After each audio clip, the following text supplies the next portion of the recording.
देखो जो देखो मुख्य संप्रदाय है, संप्रदाय पहला आता है कौन सा?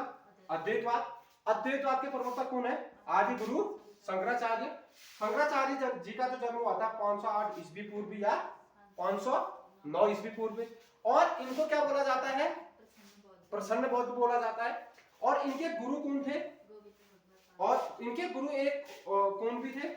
गौड़पाद। इनका नाम की भी क्या था? गौड़पाद। ये किस धर्म के थे? बौद्ध धर्म के होने के कारण इनका नाम क्या रख दिया शंकराचार्य का?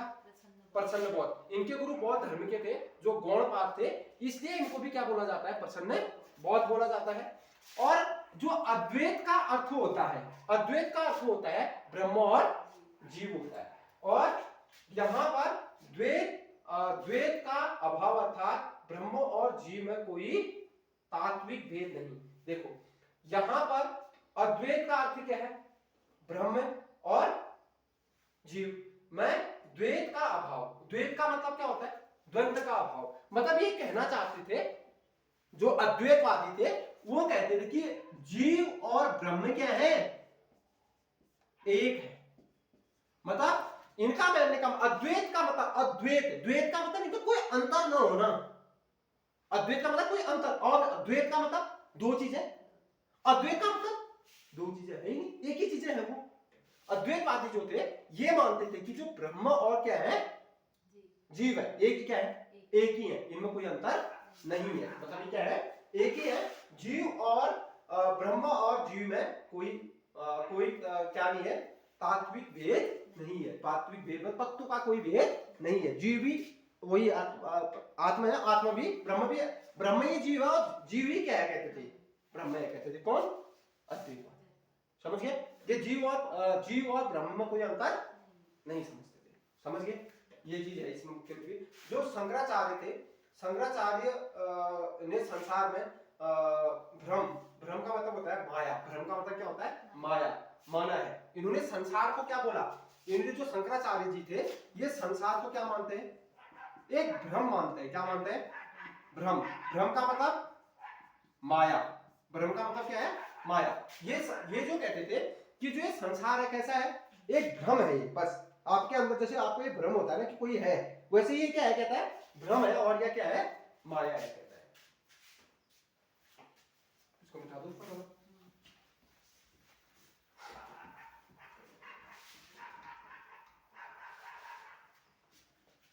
देखो यहां पर क्या कहते हैं? ये मानते हैं कि ब्रह्म, ये संसार क्या है? माया है। इनके अनुसार जो ब्रह्म सत्यम, इन्होंने एक शब्द बोला था। क्या वाक्य बोला था इन्होंने? जो बोला था ब्रह्म, इन्होंने जो वाक्य बोला था, इन्होंने बोला था ब्रह्म सत्यम। इन्होंने बोला था ब्रह्म सत्यम जग जग मिथ्या। जग भी मिथ्या। ये किसने बोला था? मतलब ब्रह्म सत्य है और जग क्या है? खाली झूठ है। मिथ्या का मतलब क्या होता है? झूठ है कहा था इन्होंने। ठीक है, एक वाक्य कभी पूछ लेगा तो इनका कहना था कि जगत मिथ्या है और ब्रह्म ही क्या है? सत्य है। और इनके कारण क्या असर पड़ा था कि इनके कारण जो शंकराचार्य ने दर्शन का आधार किसको माना? देखो आपको क्या पूछेंगे, जो शंकराचार्य ने इन्होंने जो दर्शन का आधार माना, जैसे इन्होंने दिया था ना, कौन सा दर्शन दिया था? अद्वैतवाद दिया था। इन्होंने जो ये कहा था कि जो ये दर्शन आए, अद्वैतवाद, द्वैतवाद, अशुद्धाद्वैतवाद, ये जो आए थे, ये आए थे, इनका आधार जो था वेदांग तथा उपनिषद थे। कौन थे? वेदांग अथवा उपनिषद। ये क्या मानते हैं कि जो दर्शन की उत्पत्ति हुई थी वो किसके कारण हुई थी? वेदांत। और वेदांत कितने होते हैं? वेद और वेदांत 8। वेदांत क्या होता है? शिक्षा, कल्प, व्याकरण और निरुक्त और ज्योतिष। ये क्या होते हैं? और एक और होता है शिक्षा, कल्प, निरुक्त, व्याकरण, ज्योतिष, एक और होता है। 6 होते हैं ना वेदांग। वेदांग कितने होते हैं? 6 होते हैं, ठीक है। विधाओं की संख्या कितनी है? 6।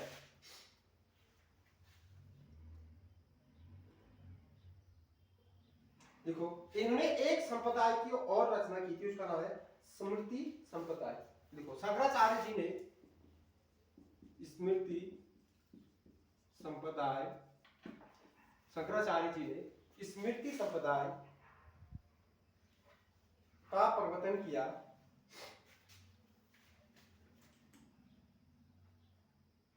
जो कि पंचदेवों, जो कि पंचदेव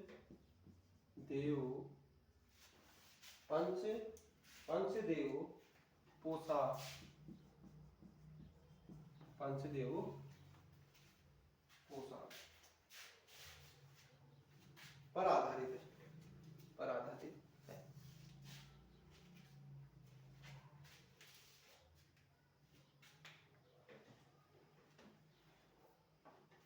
समझ गए? अद्वैतवाद क्या है फिर बताओ मुझे, क्या है अद्वैतवाद? जहां ब्रह्म और जीव में कोई तार्किक भेद नहीं। समझ गए? आपसे कहेंगे कि जो अद्वैतवाद है, द्वैतवाद, ये अद्वैतवाद है क्या, कभी कोई पूछेगा तो आप क्या कहोगे? जहां ब्रह्म और जीव, ब्रह्म और जीव में कोई तार्किक, तात्विक कहोगे, तात्विक भेद नहीं होता, तत्व का कोई भेद नहीं होता, उसे क्या बोलोगे? अद्वैतवाद। मतलब ये जीव और ब्रह्म को क्या मानते हैं? एक ही मानते हैं, उसी को क्या बोलते हैं? अद्वैतवाद। और किसने इसका समाधान किया? शंकराचार्य। ठीक है, आप लिखो, अगर संप्रदाय लिखो द्वैतवाद। अब आ गया आपका द्वैतवाद, इसमें जो आएगा द्वैतवाद, ये दूसरा संप्रदाय है आपका, ठीक है, द्वैतवाद। बताओ फिर द्वैतवाद के संपादक कौन थे, जैसे संस्थापक कौन थे?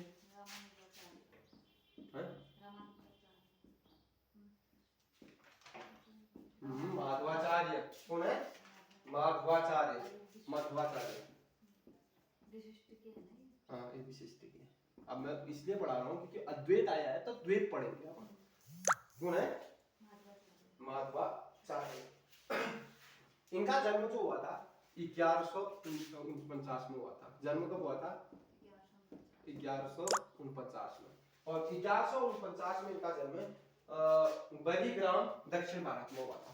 इतने में ईस्वी में कहाँ हुआ था? जन्म स्थान का है स्थान, कौन सा जन्म स्थान?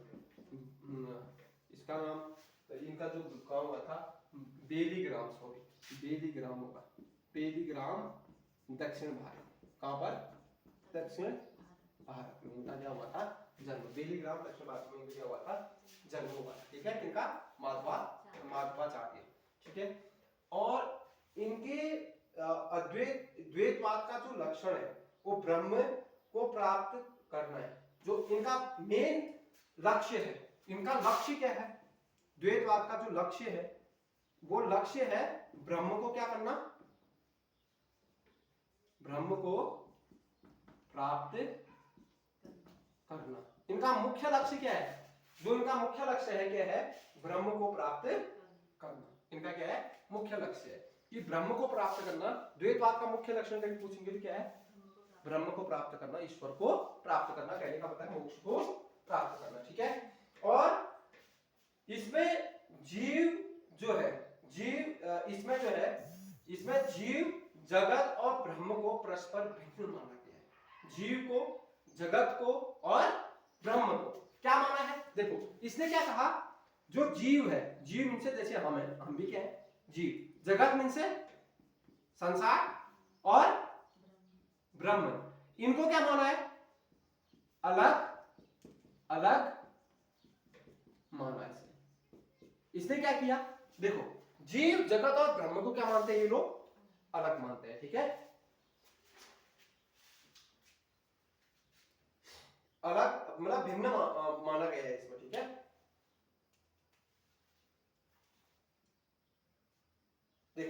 जो अद्वैतवाद की जो प्रक्रिया का जो स्वरूप था ना, अद्वैतवाद का जो स्वरूप था या जो उनकी प्रतिक्रिया, अद्वैतवाद की जो प्रतिक्रिया थी, अद्वैतवाद की प्रतिक्रिया की स्वरूप द्वैतवाद का क्या होता है, उदय होता है। द्वैतवाद का उदय कैसे होता है, किसके कारण होता है, अद्वैतवाद के कारण। देखो यहां पर क्या है, अद्वैतवाद की प्रतिक्रिया से द्वैतवाद का क्या हुआ, उदय हुआ या जन्म हुआ। द्वैतवाद की प्रतिक्रिया से अद्वैतवाद की प्रतिक्रिया से किसका जन्म हुआ, द्वैतवाद का जन्म हुआ। ठीक है, इससे इसका क्या हुआ, जन्म हुआ। समझ गए। देखो यहां पर जो माधवाचार्य के अनुसार संसार एक मिथ्या नहीं है। इनका मानना ये नहीं है कि जैसे वो क्या कहते हैं, संसार क्या एक मिथ्या है, झूठ है कहते हैं। मगर यहाँ माधवाचार्य जी क्या बोलते हैं, कितना मिटा दो, लिख दिया ना आपने। अब जो माधवाचार्य जी हैं ये संसार को मिथ्या नहीं मानते हैं। ये इनका पहला पॉइंट जो था माधवाचार्य जी का, ये संसार को क्या होते हैं, संसार को मिथ्या नहीं मानते। इनका मानना क्या है कि संसार क्या नहीं है, मिथ्या नहीं है। ये संसार को मिथ्या नहीं मानते हैं। और ये क्या मानते हैं, जीव और ब्रह्म का आभास नहीं है, और ना ही ब्रह्म जीव की क्या है, अभेद का खंडन करते हुए माधवाचार्य ने 5 भेदों को सिद्ध किया था। ठीक है, इन्होंने क्या कहा था, देखो ये पहले मानते हैं कि संसार क्या नहीं है, मिथ्या नहीं है। आपसे पूछेंगे, प्रश्न क्या पूछा जाएगा, किस संप्रदाय ने बोला कि संसार एक मिथ्या नहीं है, या किसने बोला था, तो किसने बोला था, माधवाचार्य ने। और दूसरी बात इन्होंने बोली कि जो जीव जो है वो ब्रह्म का क्या है, आभास नहीं है। आभास का मतलब क्या होता है, मतलब ब्रह्म का ही स्वरूप नहीं माना इन्होंने। जैसे तुमने कहा ना, कभी कहते हो कि यार तेरी शक्ल इससे झलक रही है, इससे तुम्हारे जैसा आभास हो रहा है कि तुम्हारे आने का जैसा आभास हुआ। तो इसका मतलब कहने का मतलब है कि जो जीव और ब्रह्म क्या है वो एक दूसरे का क्या नहीं है, जीव ब्रह्म का आभास नहीं है। इन्होंने बोला जो जीव है वो ब्रह्म का क्या नहीं है, ब्रह्म का आभास नहीं है। इन्होंने क्या कहा, आभास का मतलब ये अलग है और ये अलग है। कहने का मतलब समझिए कि इन्होंने जीव को अलग माना और ब्रह्म को अलग माना। ठीक है,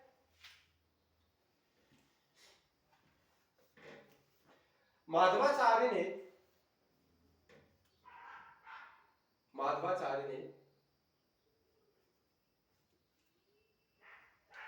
जीव की अभेदता,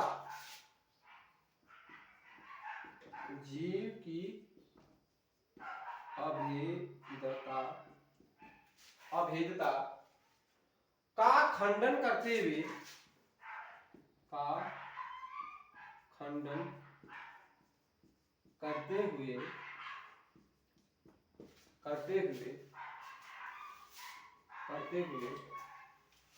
जीव का खंडन करते हुए क्या लिखा आपने, माधवाचार्य जी क्या लिखा, माधवाचार्य ने जीव की अभेदता का खंडन करते हुए 5 भेदों को सिद्ध किया।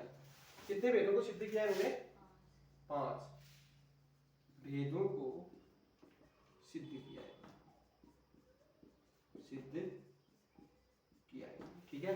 कितने भेदों को सिद्ध किया इन्होंने, 5। पहला भेद देखो, ईश्वर का जीव से नित्य भेद है। पहला देखो, ईश्वर का जीव से नित्य भेद है। नित्य मीन से रोजाना। ईश्वर का जीव से नित्य भेद है, पहला आ गया।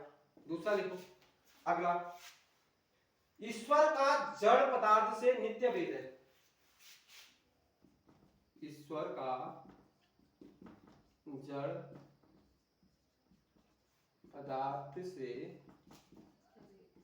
नित्य भेद है। किससे, जड़ पदार्थ का मतलब जीव। जड़ पदार्थ का मतलब होता है जो जीव, जो धरती में जो चीज है। ठीक है, अगर देखो जड़ पदार्थ से नित्य भेद है। जीव का जड़ पदार्थ से नित्य भेद है। जड़ पदार्थ, इसे तीसरा मानते हैं। चौथा लिखो, इसमें लिखो एक जीव का दूसरे जीव से नित्य भेद है। एक जीव का दूसरे जीव से नित्य भेद है। नित्य भेद है, लिख दिया। पांचवा लिखो लास्ट पे। एक जड़ का दूसरे जड़ से नित्य भेद है। एक जड़ का दूसरे जड़ से नित्य भेद है। आप समझिए क्या कहना चाह रहा है? समझे, कुछ समझे इस चीज को। इनका कहने का मतलब है कि ये सब चीज ईश्वर में नहीं मानते। ये मानते हैं कि एक दूसरे से क्या है, ये कनेक्टेड है, एक दूसरे से डिपेंड है। कहना चाह रहा है देखो, ईश्वर का जीव से क्या है, नित्य भेद है। रोज का मतलब रोज का नित्य क्या है, भेद है। ईश्वर का जड़ से क्या है, नित्य भेद है। जीव का जड़ से क्या है, नित्य भेद है। एक जीव दूसरे जीव से क्या है, नित्य भेद। मतलब वो भेद का मतलब क्या होता है, भेद का मतलब अलग। भेद का मतलब क्या होता है, अलग होना। देखो यहाँ पर क्या है, ईश्वर का जीव से नित्य भेद है। मतलब जीव अलग है और ईश्वर अलग है। यहाँ ईश्वर अलग है और जड़ पदार्थ अलग है। यहाँ जीव अलग है और जड़ पदार्थ अलग है। यहाँ जीव अलग है और दूसरा ये अलग है। ठीक है।